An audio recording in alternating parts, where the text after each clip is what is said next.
In the ongoing trade war between the United States and China, the telecom giant Huawei has decided to withdraw 1,000 jobs from the United States and move them towards Italy. At the same time, they've announced a $3.1 billion investment in Italy for the 5G networks.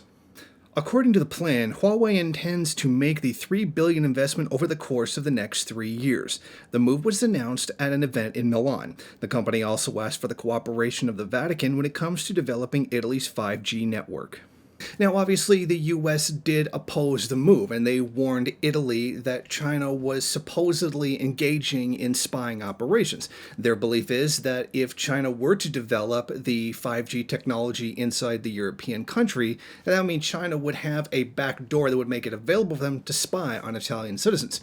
However, it should be noted that this allegation that China has been using their technology to spy on people has been not yet actually come out with any solid evidence of it whatsoever. However, at the same time, we do know that the United States is essentially spying on the rest of the world.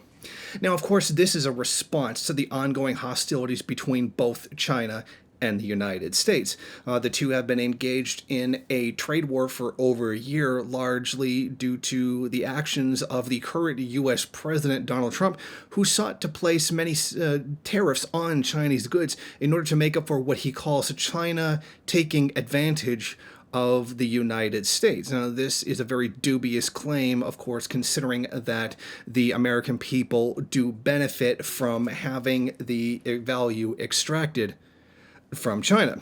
However, this is also in a continuing situation where the United States recently sold a large amount of arms to Taiwan. Taiwan is, of course, another part of China that managed to break off thanks to the intervention of the U.S. Navy after the Communist Revolution in 1949, and since then has remained a separate republic by the barrel gun of the United States. And with this recent arms sale, it's no doubt that this certainly had an influence in the way China decided to withdraw the jobs from the US and send them to Italy instead. So this is a much larger, complex political situation in general, although this largely created due to the trade war between the two countries.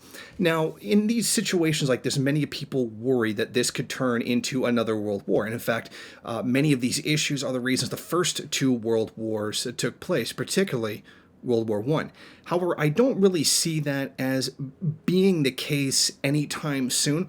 When we look at the situation before World War II and World War I, they were very different.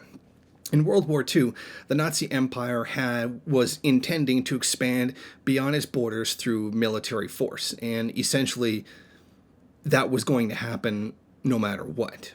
And as for the case with World War I, this was a situation where many of the economies really desperately had to have that expansion or they were going to collapse. Now, China is nowhere near any state of collapse, despite what many ideologically motivated American economic commentators have claimed.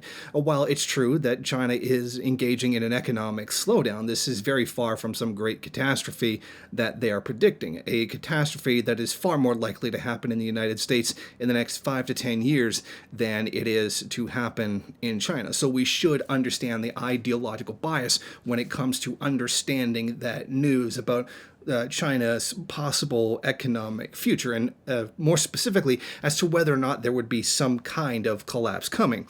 So really, I don't think, because neither China or the United States are on the verge of a complete and total collapse, the likes of which we would have seen out of World War I don't think that there's going to be a physical war between the two countries anytime soon, because neither of them is in that desperate enough situation where they would have to go to war in this case. Keep in mind that both countries do have the option of further exploiting the third world for cheap resources, access to markets, labor, etc. So it's not necessary for them to physically engage at this point. So I don't foresee any kind of war between the two countries anytime soon.